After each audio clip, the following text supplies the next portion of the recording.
Magandang araw mga idol. Nung nakaraan nga ang tinalakay natin ay ang pagpa-pollinate ng kalabasa o pagpabarako sa kalabasa. Ngayon ay titingnan natin kung natuloy ang kanyang pamunga. Tara mga idol.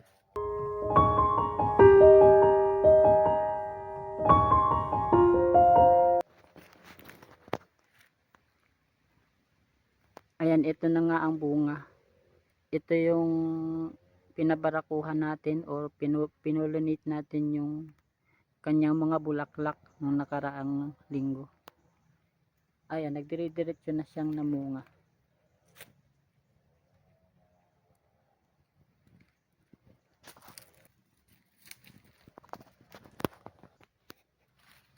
Ayan nga, ito nga ang patunay na mabisa ang pag-pollinate ng kalabasa mga idol.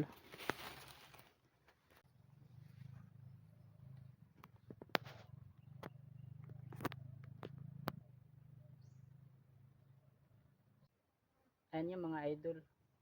Ganun ang ginagawa ko sa aking mga tanim na kalabasa. Pinapabarako natin yung male flowers sa female flowers ng kalabasa. Kahit nga kahit tag-ulan, hindi siya na tatata yung bunga, yung dumidiretso na siya sa kanyang paglaki. Kaya inirekomenda ko sa inyo mga idol na gawin nyo rin ito sa inyong mga tanim na pakabisa ng ganong pinapapollinate natin yung mga bulaklak ng kalabasa. Ayan, salamat mga idol.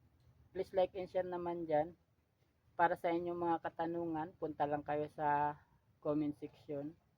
At kung bagong viewers ka pa lang, huwag mong kalimutang mag-follow. And don't forget to subscribe. Merry Christmas mga idol.